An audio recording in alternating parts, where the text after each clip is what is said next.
go. Now we're live. All right, g'day everyone. Welcome back to the Snake Catchers podcast. I'm Brett and I'm here, of course, with Dan, as always. Episode 11 now, second one of 2026. So, yeah, flying through. This one is going to be another catch-up episode since sort of the last time we caught up, which is before Christmas at my place. Yeah, it was a week, the couple of days before Christmas. Yeah, a couple of days Monday before Christmas. I reckon. Yeah. Obviously, we have just caught up and recorded one before this, but yeah, this one will just sort of be a catch up on all the calls or sort of lack thereof since sort of, Christmas time and now. What days? So we're recording this on the 3rd of January now, so yeah, bit over a week since the last one. First thing I sort feels of... like longer than that. It does feel like longer than that, doesn't it? It's probably been... Has it been 2? It's probably close to... Yeah, it would be 2. Yeah, it'd be close to that. Yeah. First thing I suppose we should mention is you did another podcast. Yes. You did Under the Heat Lamp with Joe Mack. So do you want to, No, that was really cool. talk about that? I think I first talked to him, might have been in June, July, something like that. So we just talked on Instagram. And I knew about his podcast then and just sort of talked a bit. And he's like, yeah, I'll get you on at some point. And then like randomly messaged me. He had someone pull out just before. When did I do that? Must have been the start of December. It was the same night that Bondi shooting happened. Whenever that was, that's how I remember it. Good timing. That's when it was, and that's when I did it. And yeah, he just sort of hit me. It was last minute. It was like a couple of days sort of notice to do it, which is fine. Like he was just talking about stuff anyway, like stuff we already know about anyway. Yeah, so I had to research anything. Snakes. But it was really good. He's obviously all over all that sort of stuff, and he does a cool podcast. He's got a pretty decent following now with what he does, and he just gets all sort of different people on from the reptile sort of hobby side of things. From everything, like from keeping to herping and I'm actually not sure if he's had a snake. I might be this first snake catcher he's had on, I reckon, when I was looking through them. I think he had Rumsey on. Oh, yeah, Dan on. he had Dan on there, sorry. Yeah. And then, he's talked to a few people about lapids and stuff too, which is pretty cool. There's a fair variety of people on there. So, yeah, it was good. I had a chat about, obviously, how I got into it and talked a bit about permits and how you go about all that sort of stuff and training people and a bit about what I keep and that sort of stuff. So it was a good listen. Actually, I really enjoyed it, and we had it recording for not recording, you have it set up on this program, and we're talking to each other for 20 minutes or nearly half an hour before we press record. Then we're like, shit, we probably should have recorded after that. Just started it, and then in the end we talked for an hour after that, recorded it, and then. We talked again after that, and then he's like, shit, I'll probably have to have it back on. So hopefully I'm going to tee it up and get Brett on there with me next time, whenever he wants us back. Plug the podcast a bit more. Yeah, we'll plug this a bit more. We obviously talked about this a fair bit on there too, which was good. And he said he's had a listen and likes how we go about it as well, which was good. It was, shout out to Joe for having me on. It was, enjoyed it. We definitely didn't forget to shout out this weeks ago when you actually did it. I think every episode, or the few episodes we've done since then, at the end of it, we're like, oh shit, I meant to do that. Meant to give him a shout out for that. So, but we finally got around to it. Not like there's more people listening to us than him anyway, but no, I think he's definitely got the wider audience at this point in time for sure. But it was it was a good experience. It's good. I think that was the first one I'd done. So first time I've been on someone else's podcast. Yeah. So it's definitely. I was probably a little bit nervous, but. Once you start talking, it's like doing this. Once you start talking, if you think about it too much, get in your head. It's probably it gets in your head. But once you start talking crap, then we're fine. It's literally like us talking normally. Yeah, literally. But yeah, that was cool. So no, it was a good listen. It's on. If anyone wanted to listen to it, it's on Spotify and YouTube. Under the Heat Lamp, it's called with Joe Mack. Joe Mack. Yeah. And again, it's a good podcast. He has sort of all sorts of different guests from the sort of again reptile industry within within Australia. Yeah, and just all different sorts of stuff. Talk about monitors and geckos and snakes, and they do a fair bit on green tree pythons too. I think Joe keeps. They do like their green tree pythons. Yeah, they do a fair bit of that, which is kind of cool as well. But yeah, that was a good listen, and hopefully we can both get back on at some point and should be able to by the sound of it. So talk more about this and what we do and have a couple of yarns. Yeah, got plenty of those. Yeah, I was going to say we're pretty good at that. Yeah. This one again just going to be a sort of catch up episode with the sort of calls we've done since last time. I think again it's been a weird season for sort of snakes this season, but just ebbed and flowed so much. Ebbed and flowed. It picked up in December. Yeah, and now I'd say it's transitioning again into that sort of January quieter time. Almost as if, like we said before, they sort of settle in a bit. They're not moving around as much. They've got some feeds. They've had a mate, hopefully, and females will be full of eggs. They'll be trying to find... That probably plays into it a bit. Like they sort of bunker down a bit and try and find somewhere to lay their eggs. All that sort of stuff. And then obviously, hopefully, you're probably going to flurry at some point. It'll be interesting to see when hatchies start coming out as well, with it being a bit later this season. Yeah, it might push it out a bit. Push it out a bit. But once again, who knows? Who knows? Like, if it does, obviously, then the hatchlings will have less time to establish before cooling down. Which could have an effect on next season. So it all sort of plays into itself. Yeah. Really. So, like, last season, for example, because it was so bloody hot, there wasn't many hatchings at the end of the season. So a theory is that a lot of the eggs would have just cooked underground. So give it 3 or 4 years time, it'll be interesting to see how busy it is and how that sort of plays into year affected things moving forward. But we always sort of try and predict these things, and it never turns out the way we think it does. Exactly. But do you want to kick us off with a couple of calls you've done? Probably kick off with something a little bit different. Sand Goanna. Sand monitor. Goulds. That's what I was trying to think of the scientific name on that one. Varanus gouldi. Yep, that's the one. Pretty common lizard, like around the area. I don't see them often. Obviously, their map covers like the Barossa and stuff, but really most of Australia, isn't it? They're probably the most widely distributed monitor. Yeah, in Australia. And they obviously they cover a fair bit of South Australia, but we don't really see them too much in the valley here. I've never seen one. Not to say they're not here, but down on the plains. You start going across to Malalara, Two Wells, out that way, and they're bloody everywhere. Which was sort of on the edge where this guy was. So this was in Williston, which is pretty much Gawler. And it was like right next to the highway. On the other side of the highway is Gawler Belt, where there is a really decent population of them. This was cruising through a lady's backyard, and I got all excited because she was saying, it's just something different, not a brown snake. Rang Will up for something different. I'd probably say he's probably more experienced in monitors than I am. So I rang him. He rang him up, and he happened to be in Manapara, I think, and he was coming back this way. So we met up there. Had a look in this lady's backyard.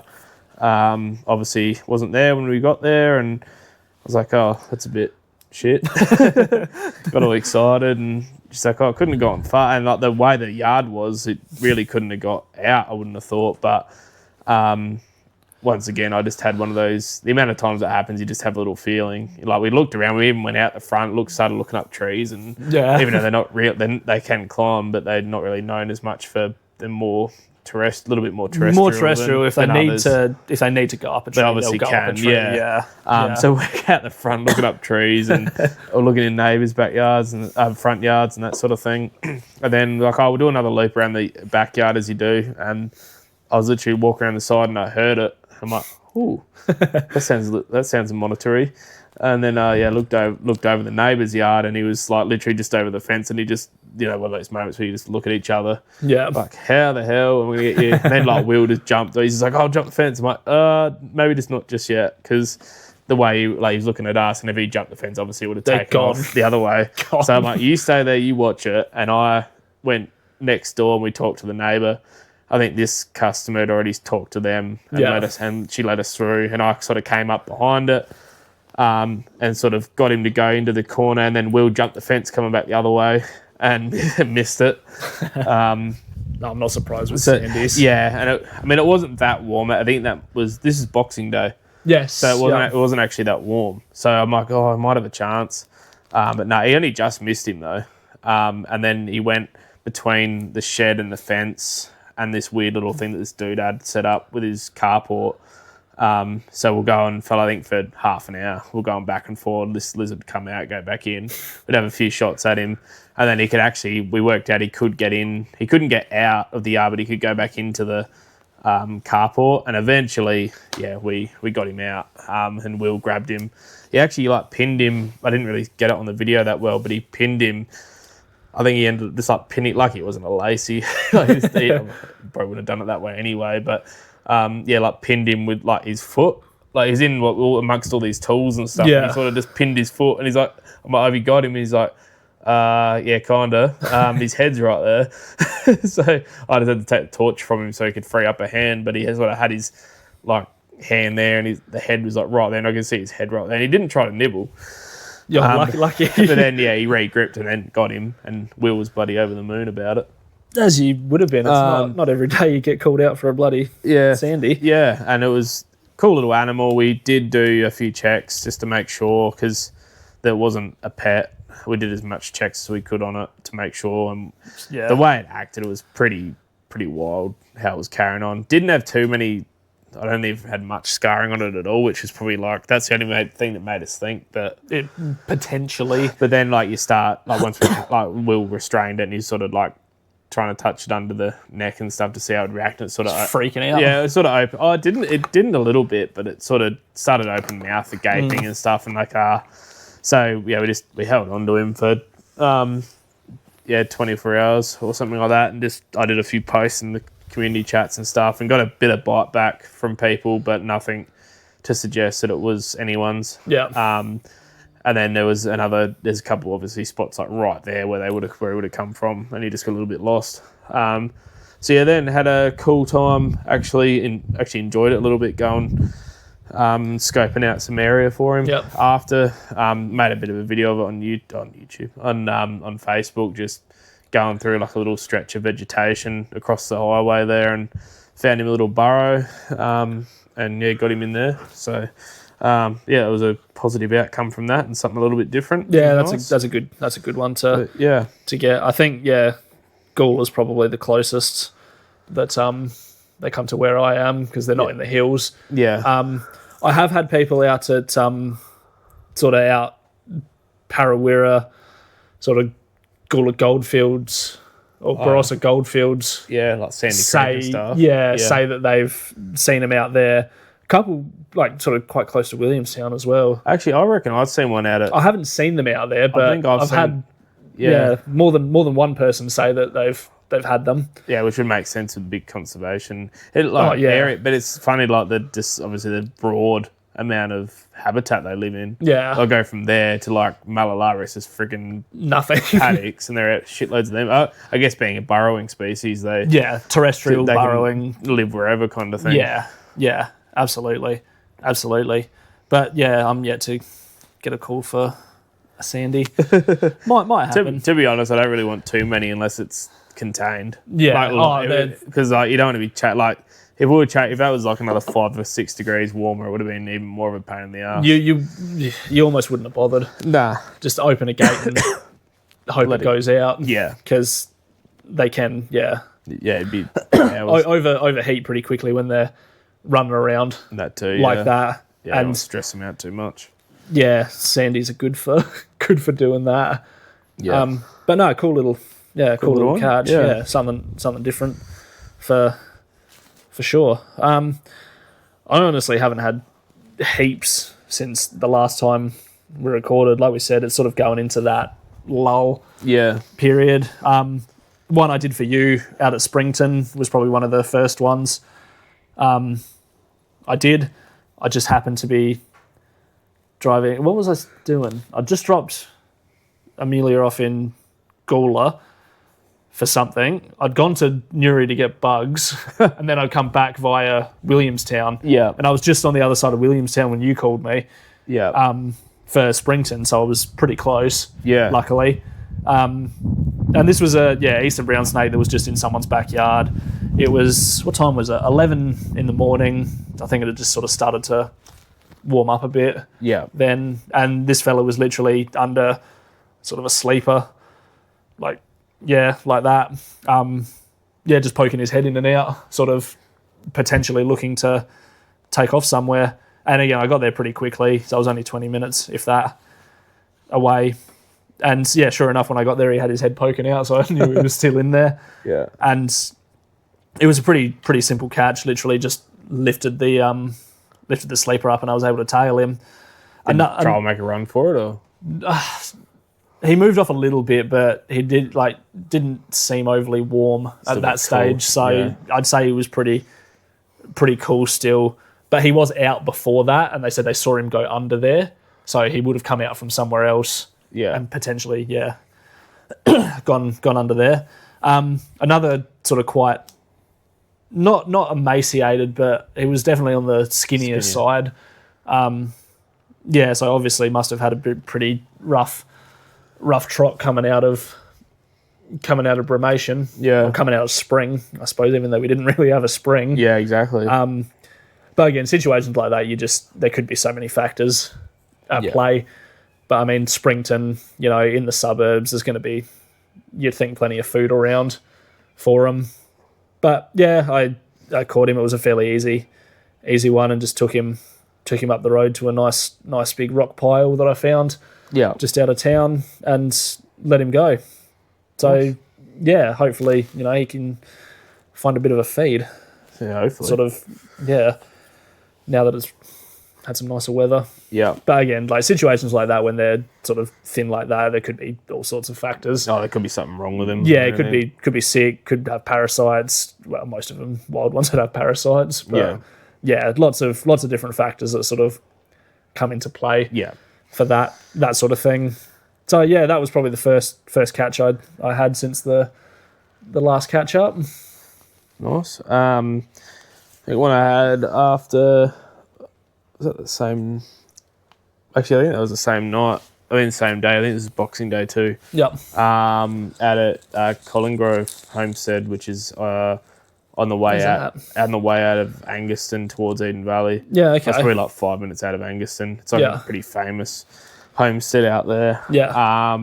The care, what do they call them? It's someone that lives there but doesn't own it. They just look after the place. Caretaker. Yep. She had an interesting job. She works, and it wasn't parks, but it was something to do with that somewhere. She does a lot with animals and stuff. Yeah, okay. I wish I could remember what she said now. But it was actually kind of cool, and she obviously really loved snakes and that sort of thing, just not equipped to deal with them.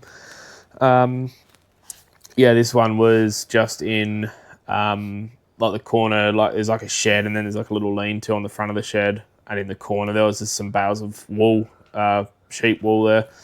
And he was just, I think it was a bit, it was a cooler day and it had cooled off already, and he just was sort of in the back there.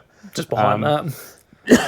And Will did that one. He was with me, so again for that, pull that back, and he sort of did a little bit like left to right behind there, and then eventually sort of tried to make half a run, and Will dealt with it accordingly, which was good. And obviously out there, it's a lot. The release was really good too. I think Will obviously went away from there, but the North Para comes through there a little bit further up, and we could find a little turn off not far away, probably I don't know, 500 metres down the road or something like that, nice. into the creek there. Nice. Which is enough to sort of get him out of there. And he probably was, like, we sort of talked to the lady there, and sort of, he probably was passing through. He just got caught out in the cold too, so we just sort of didn't want to be taking him too far. But there, that was a pretty easy one. And then Yeah, I think then I don't even know didn't write the dates down for these. Had one on Smythe Road in Tanunda. It's just at the back of Tanunda, not far from Venom Supplies actually. Oh, nice. There's a little little hatchie, and he's just what the wording was. It's a little baby, and it's gone into retaining wall. And I'm like, there is no chance, no chance of finding that. Sure enough, rock up. I think I was there within 5 or 10, or probably 10 minutes. Rocking these, like, oh yeah, went in that little bit there, and it wasn't like a traditional sort of retaining wall. It was sort of just a few rocks and stuff, sort of sitting there. So I'm like, oh yeah. Shone my torch in the first hole he said he was in. He was just sitting there, and he couldn't have gone any further. It wouldn't have been a hatchie actually, because he was probably maybe Last season's? Yeah, something like that. Yeah. Had the banding and stuff, but he was sort of probably that long. Yeah. Sort of thing. And I ended up getting a little bit of tiny wire. Yeah. Just turned into a little snake hook and Just got him out. poked him out. And obviously it was like a little step down like that, and I had my bag here and he was up here, and I'm hoping it's going to flick him out and he's just going go to straight in. drop in, but didn't. Of course not. Came out and went to take off, but luckily I was so happy I got him, because like if he took off into there, like it would have been no chance. Yeah. But yeah, that was pretty cool.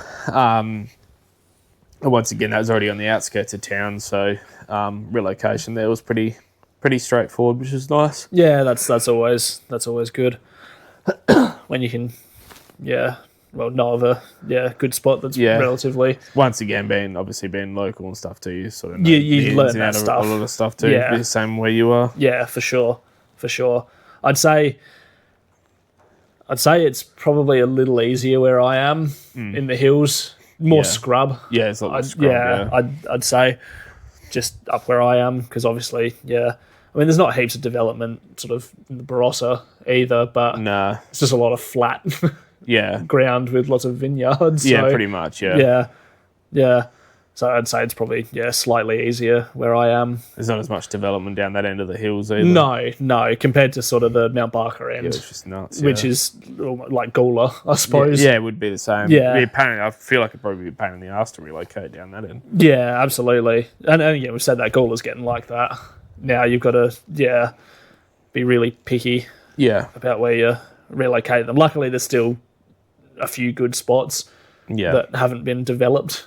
Yeah, yet. Luckily. A few little pockets left. Yeah.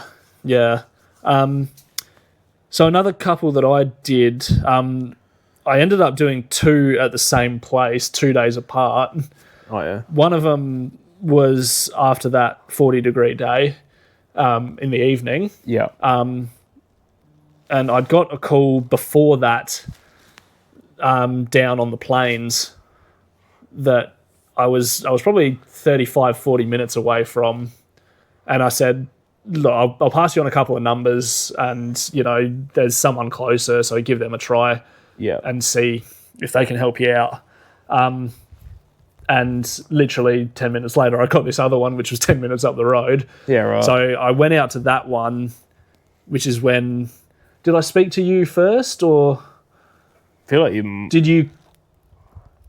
It was something like that, because I sent this first job couple of numbers, but they ended up calling you, but your number wasn't one of the ones I sent. Yeah, this is that night time. That night one. Yeah.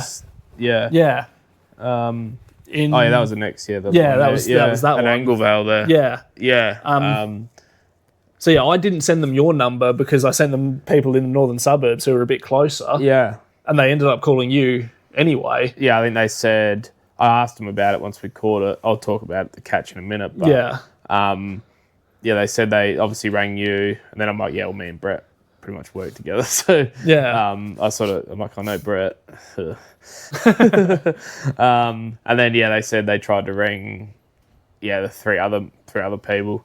And one of them was in hospital, which I think might have been Roger. That's Rog. Yeah, I have since found that out from another call that he passed my number on to. Yeah. So yeah. And then the other 2 people. So that John bloke obviously didn't. No, weird. I thought he'd be open to anything. Unless they called the other number and got the price and thought, nah, bugger that. Yeah, true. Yeah, which I think might have happened. Yeah.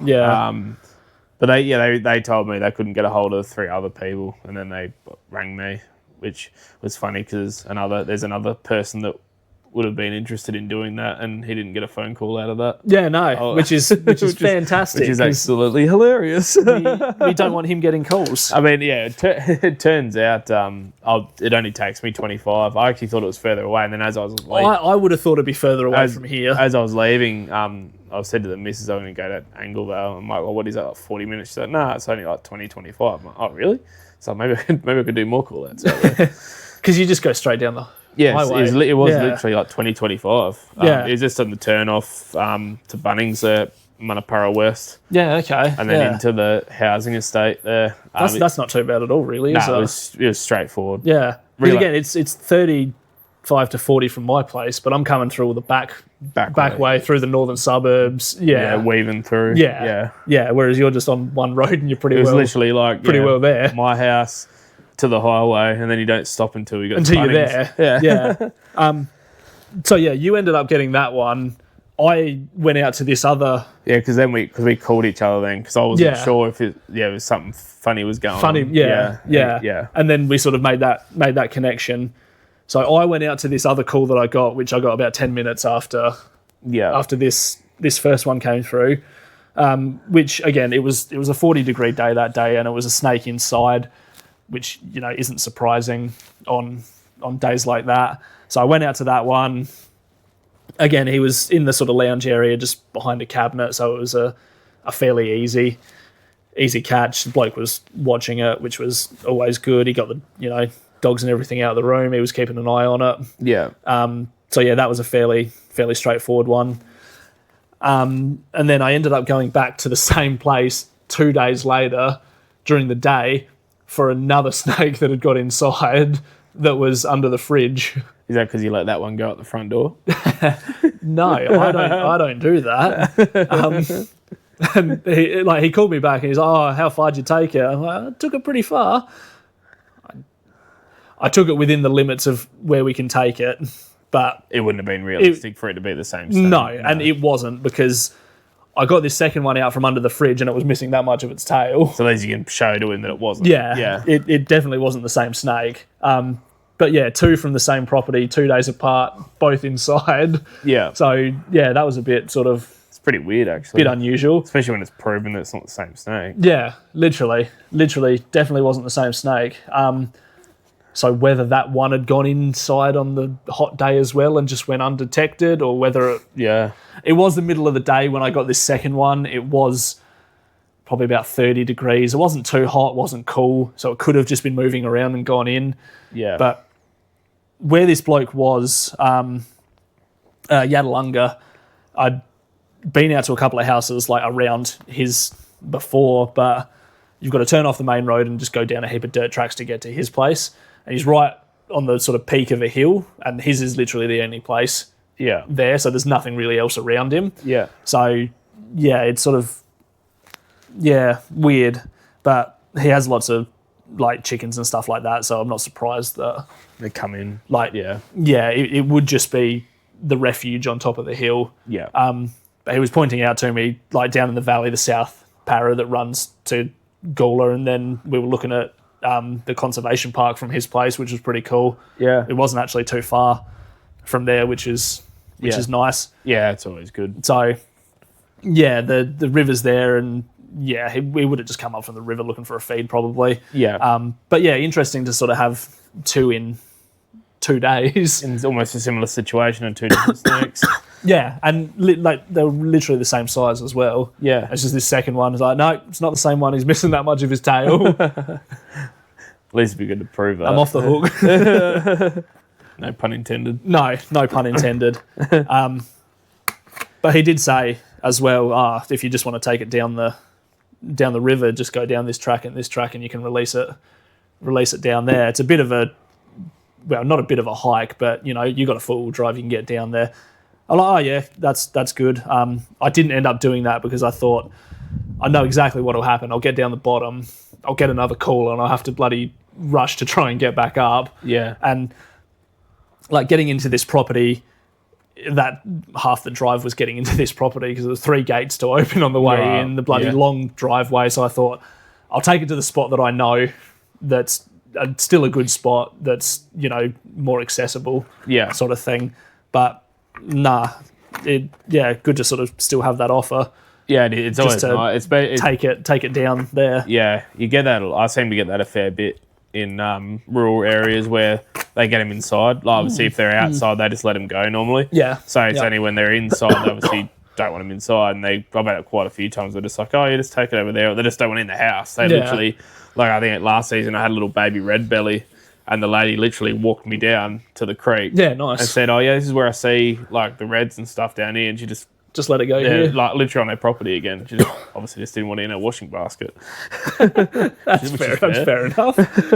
Nah, it's always good when you get calls like that. Yeah, but they understand where they are, so they know that. Particularly for reds. Yeah, like, oh yeah, I've got a big dam down the bottom. He would have just come up from there. If you want to take it down there, that's fine. Yeah, it's awesome when that happens. Yeah, absolutely. Yeah, I guess I'll cover that Anglevale one that I did. That we around about the same time as that first one you did. Yeah, that was interesting one. It was pretty much in the new housing estate. This guy had the back corner of his fence like that, and then he had his shed going like a little garden shed, but it was on a concrete slab, and the concrete slab went right up to the fence. Oh, okay. And the so shed, no gaps. And the shed was off, and it was just like curled up at the back, sort of thing, and it still took bloody like half an hour to get him out. He just wouldn't. It just wouldn't. It was still like 27 degrees. It was warm. It was. Yeah. So I'm mindful that he may just bolt. So I was sort of being mindful of that, and I was getting this dude was sort of squirting it with a hose from one way, and he'd get a bit, and he'd come close to it coming out, and then he wouldn't, and that went on for a while. Yeah. They got the customer to. Excuse me, jump the fence and try and squirt water from the top. Yeah. Once again, got him a little bit, but not quite enough. And then I ended up getting the dude had a extendable painter's pole, and then I put duct tape to my red tongue thing to that. Yeah. And I got him to, because he could get that around the corner. Oh, so yeah. like it was like that, and the snake was there. So I was here waiting for it, and we wanted to poke it from that way. Yeah. So he sort of went down and poked it. Came back around. And eventually, poked him on the bum enough for him to come out. And he carried on a bit. Like I said, it's still 27 degrees. It was a little pretty bit warm. Yeah, the first little bit was a little bit sketchy because it was dark. I had my torch and stuff, but I was like, shit, he's putting a bit more of a fight than I was expecting. And once again, it was kind of funny too. We were poking and prodding him that much to get him out. He literally like gave up at one stage and just like curled up, and he's just like, piss off. And he's like, he literally just hit his head. He's like, go away. I don't want to deal with this shit. And then eventually got the shits on and came out, but an absolute arsehole to bloody relocate out there. But shit. They just want to attack people. Oh yeah. Curl up, leave me alone. It was. And then, obviously, the release took almost just as long. Out there, like it's so shit. Like, they're in the middle paddocks and stuff, but you just can't release them in the middle of the paddock, particularly at the time of night as well. Yeah, like yes, it was still warm. He would have been moving around, but you want to find somewhere they can go in. As well. Yeah, I mean, I sort of normally like if that was like like it is tonight, cold or coolish. And that time of night, I would have waited to release him, but at the time it was like 27. And where I found a spot for him, he went and hid. Yeah. Not before he came and sniffed my shoe, but that was that video. That was a good one. Yeah. I released released him, and he sort of just came back, and obviously got a smell for something or wanted to go back towards me, and I just stood there, and he came and his tongue flicking my boot. Then it took him a bit, and he's like, oh, shit. And then he just took off.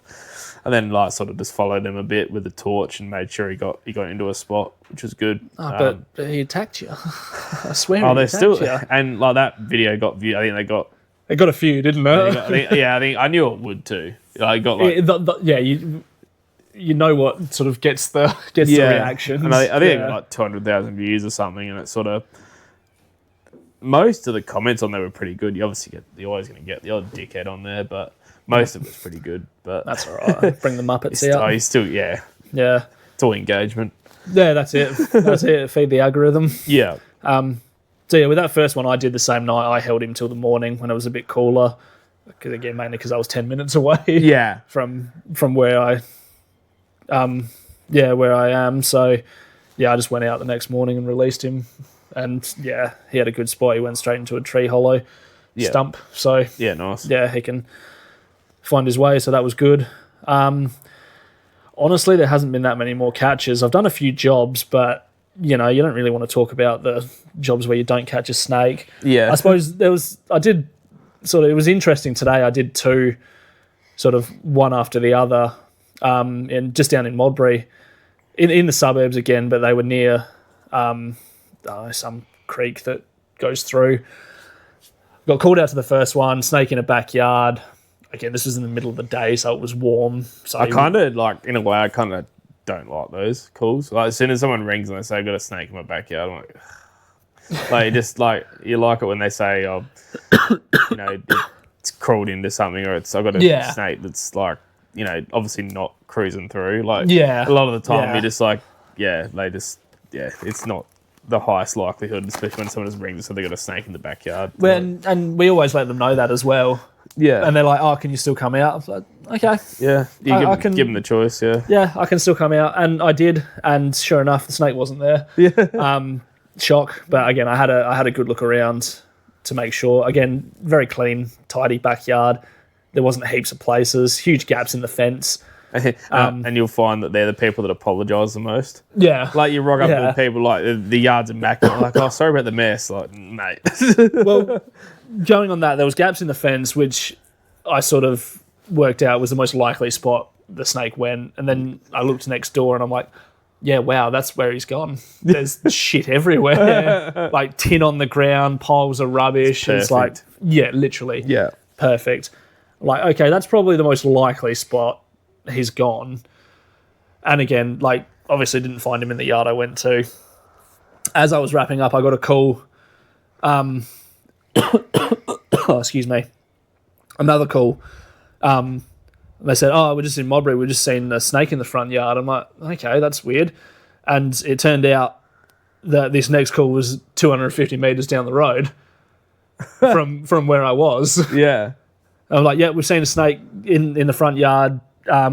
We thought it went into the carport or sort of around the side of the house. Can you come out and make sure? I'm like, yeah, no worries. And literally 250 metres down the road was this next job. Again, got there, had a look through the carport, had a look in the backyard. Again, perfectly clean backyard. Yeah. Nothing, Just unlucky. Yeah. Yeah, and no sign of the snake. Yeah. And they got it on the camera out the front of their house as well, and they showed me that. And it sort of, the direction it was moving looked like it could have gone into the carport or around the corner, but again, we came to the conclusion that it had just gone straight across and probably just kept going. Yeah. Through the neighbour's front yard. Just kept going through. And again, like, you've got road going down here, you've got the houses, and then that's just sort of reserve right there. area right there. Hopefully it cruised back down there then. Very likely. Yeah. Very likely that it did. But yeah, I found that sort of weird that I got the first call and then while I was there, got the other one 250 metres away. Yeah. It's just weird that, my number came up first for both of those, which was odd. Wonder if it helps being in the area. Probably not. It's so hard to say. Google works in weird ways. It does, yeah. Yeah. But yeah, that was a sort of weird little situation. I didn't catch either snake, or so really if it was just one snake, or so really you're saying the whole story is an anticlimax. Yeah, basically. Really. Basically, it was just a funny situation. What have I got after that? Eden Valley had one. When was that? Between Christmas and New Year, or was it after New Year? Probably doesn't really matter. I don't know what I'm trying to think when it was. It wasn't that long ago. It was only probably 3 or 4 days ago. Yeah. Went out to that. It was a brown snake in... Actually, I haven't told you the full story of this one yet. Haven't you? Not actually related to the snake we caught. This big rocked up there, or the dude said it was a snake in his shed. I'm like, okay. In my head, I always think like shitty old bloody shed with holes in it. Yeah, big gaps at the bottom. Yeah, shit everywhere. Get there, and I was pleasantly surprised. It was a massive like the shed probably as big as at my house. Yeah. High roof, brand new shed, brand new slab. Yeah. Walked in there, shed's immaculate. Oh, this is going too well. And it got better. And he's just had storage cabinets along the back wall. Yeah. He's like, oh, he's in there. I'm like, oh, yeah, I saw him in there. And like when he said on the phone, I'll just close the door until you get here. I thought he meant close the door on the shed. Yeah. And I got there. He's like, yeah, I just closed that. I'm like, oh. I'm like, oh, Will, you go catch him. I was let Will do this one too. And yeah, I was. I saw you post on it, but that was just after the hot day, wasn't it? Yeah, it was. Yes, yeah. that's right. So that's like sort of what led to like what this happened, I think. Yeah. Because obviously, I opened the door and he was just sitting there cold, so it was probably an easy one for Will to deal with. We soon worked out that because it was weird for him to be in there on a day like that. Yeah. But the lady said that she had the roller door up the day before on the hot day, so he would have come in then. Yeah. And anyway, like talking to the dude the older fellow when we rocked up there, and obviously he wasn't too fond of snakes, or seemed not too fond of them, and like sort of general sort of old person mentality for it. Yeah, typical. Yep. And he starts talking. Once we got the snake, and we had a chat for like half an hour, just talking about snakes and behaviour and that sort of thing. He's like, oh yeah, I used to live up in Northern Territory and used to go out with a mate a fair bit, like looking for stuff. And he's like, oh. We used to look for we used to look at these pythons there. Do I know where this is going? Yeah. Oh. Yeah. He's just like, we used to. What are they called? He's like, unpellies. How's this dude know about unpellies? And then he's just like, dude's name was Gavin someone. I'm like, Gavin Bedford? He's like, yep. I'm like, how the hell? I said to Will afterwards, how the hell did this bloke out the back of Eden Valley know who Gavin Bedford was? And then anyway, he got talking about it. He's like, yeah, tell me all these stories. Before he told me who it was, he was telling me like they'd go out looking for stuff and this dude would just get out and, chase snakes and all that sort of stuff. But yeah, that was, apparently he used to work in the bank with him or something like that up in Northern Territory. Yeah, right. Or something like that. I'd have thought that was wild. Like, I'm like, how does that? How do you get to that? Out of all of that. Of all the snakes as well in the country to get onto. Yeah. Fucking Owen Pellies. Yeah. And like the fact that he knew Gavin Bedford as well. And yeah, and he, and the way it started could never have guessed it was going that way because he just was really not fond of snakes. And so how does it get back to that? And then eventually, we're talking about everything we sort of said about snake behaviour. He understood. Obviously, he's been through it before. Yeah. And then he seemed absolutely fine with it. And then obviously told us all that story. And that's weird. Pretty weird. It's cool, but it was very cool. Like they were really nice people. Yeah. Turns out I caught a red belly for their son, who lived literally just around the corner. Oh, really? Like, this is in Eden Valley, like out near the Oval there. Yeah. There's houses are very sparse. Like the son was a neighbour, but it was probably 500 metres up the road. Yeah, okay. I caught a red belly there last season at his place actually, just around the corner, which is kind of cool. Yeah, This one nice. was a brown. Yeah. But yeah, pretty straightforward, simple catch, which was nice. Another one for Will, something different. Yeah, In a cupboard. Let him pick, which I hadn't been doing, which I should have been doing. I let him pick where to release it. Yep. I said, just the last, no, I'm going to do that the next few. I'll just let him pretty much just do it. Pick it all, and at least I can check it. And he pretty much picked where I would have gone anyway. Yep. Which was good. And again, he lives in the area, so he'd know of some of the spots to potentially go. Yeah, he does. Yeah. As well. Yeah. And he's sort of been with me enough now to sort of know how to pick him and that sort of thing. And I've sort of said to him, like, if you're on your first, handful of call-outs and you're not sure, just call me and tell me where or I'll probably know where he is anyway, and I can just pin drop him a location literally. where he could go anyway. Literally. If he needs help. Yeah. Fucking Owen Pellies. Fucking Owen Pellies. Like, it might bit me the other day, right in the hand. Got me right there. Fucking thing. This is the other thing. When I did a call the other day, it's not the snakes we need to watch out for on these calls. I got stung by a fucking bee on, going through bushes looking for a snake, stung on the hand. It's not too bad now, but my God, it swelled up like something ridiculous. And then while it was bloody swollen up, fucking Owen Pelly bit me right on the spot. Fuck me. But it started going down now. But yeah. You can still see it's puffed up. You can still see it's puffed up, but it's not as bad as it was. Like, Dude, you would be careful if you get tagged, mate. You might have an allergic reaction. it's not the snakes we need to worry about. Fucking bees and Yeah. shit like that. But yeah, That was like the other week when I Fucking was snake. just bagging up a snake and I had that garden spider yeah, run run my up leg. your leg. Fuck. Scares the shit out of you. That's the first time I'd been stung by a bee in like fucking 20 years or something, and yeah, my hand bloody You swelled obviously up are a bit. allergic to some extent. Yeah, that reaction. I had a reaction to it, but you know, my throat didn't close over, so that's a Still here. that's a good thing, I suppose. I had one probably a month ago in the backyard here. Yeah, After I was mowing the lawn, I'm like, freaking hell, that hurt. Like, it actually like hurts. You forget what it's like. yeah. The sting was yeah. still in. They got the sting out, and mine didn't swell up. Obviously, I'm tougher than you, but Yeah, it must be. It must be. yeah. Anyway, yeah. Then I had one yesterday at well, it's probably the last one. Yeah, yesterday at they call it the Louise, which is on once again not far from Venom Supplies actually. Yep. Out the back of sort of Seppardsfield there, Marananga. It's a whole heap of accommodation. They go there every year a few times.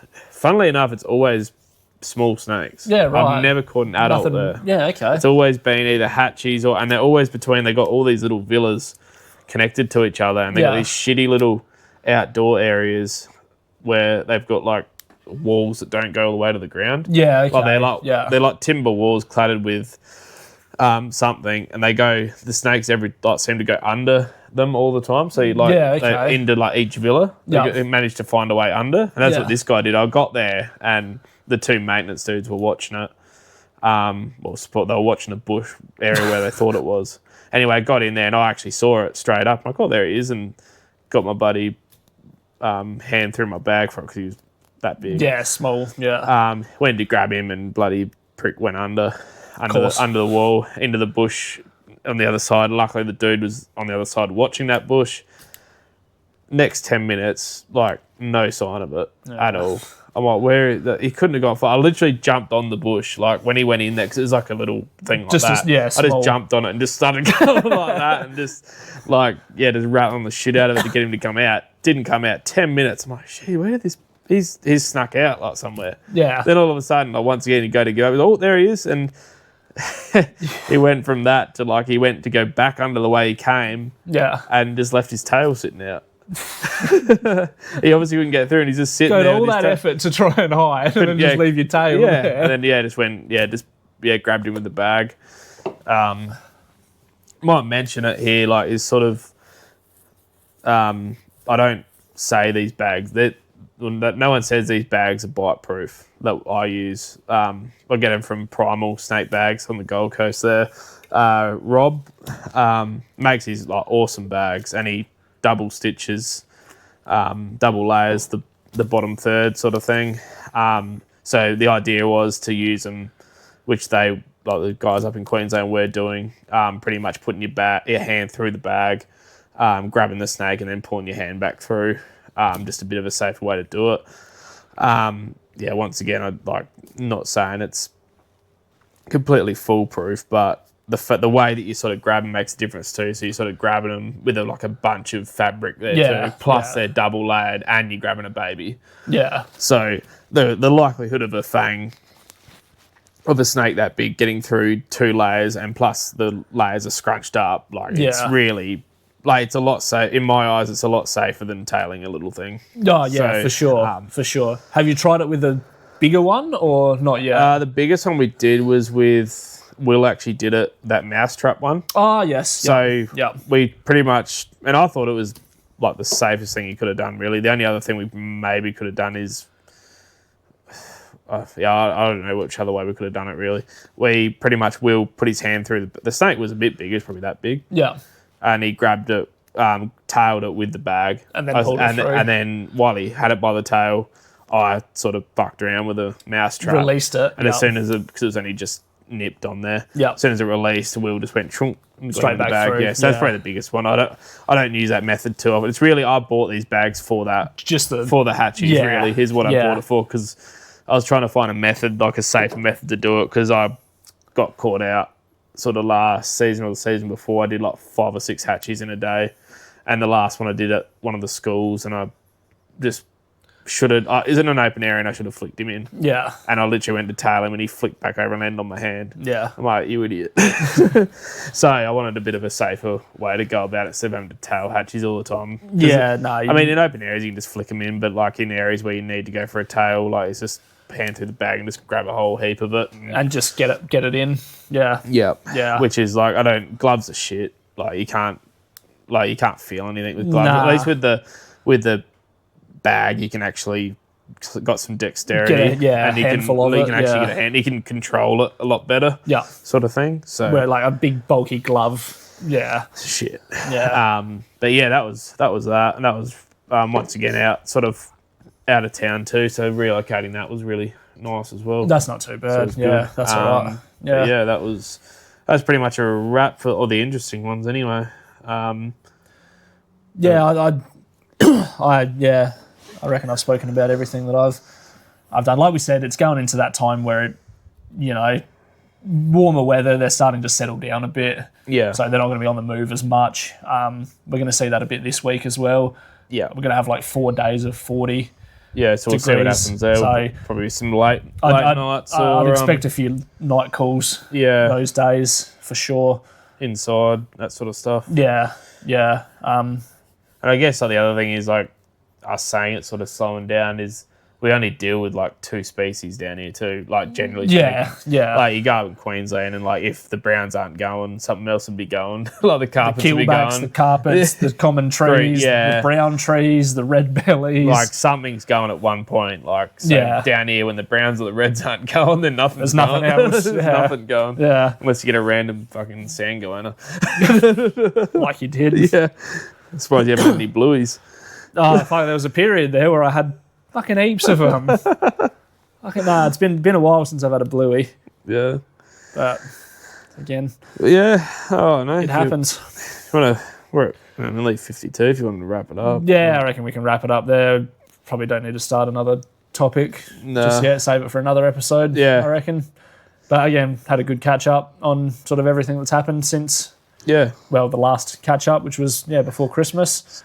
So I reckon we'll leave it there. So it'll be an interesting week this week to sort of see how things go. Yeah. With the warm weather, it's probably going to be a while before we catch up and do another one because I'm going away for a bit. Yeah. I'll probably have to wait until I get back before we record another couple. But the next couple should be a catch up and a guest episode. Yeah. After these ones go out. That'd be good. So I reckon we'll leave it there. Thanks for listening, everyone. Make sure you like, comment, share, subscribe, all that stuff. And we'll. I'll say too, like if you're enjoying what you're hearing and that sort of stuff, don't be afraid to share it around if there's other people that you think might enjoy, what we go on about and that sort of thing. Yeah, share it around. Like where the views are sort of going up on Spotify and that sort of thing. They're growing. It's a little bit slowly, but it's all the way it is. Yeah, that's it. It is definitely people are listening, which is good. But if you know other people that want to listen to that sort of thing, just share it around, share it as much as you can. And if you want us, I think we've said it before, but if you get in touch, if you want us to talk about something, anything in particular, anything like that, we're happy to open up about sort of things too. So like we said, we've got a list of topics we want to get through, but if there's anything specific, feel free to let us know. Or even if you got someone that you might think might be good to talk to, like depending, like who knows who listens to who listens to it. If you or like whoever's listening or something like that, if you get in touch and we can have a chat. So like I said, like the guest thing will be something we'll try to incorporate fairly regularly as much as we can. So I think once the season sort of quiets down, that'll be more of a period for that. Thanks for listening, and we'll see you in the next one. See ya.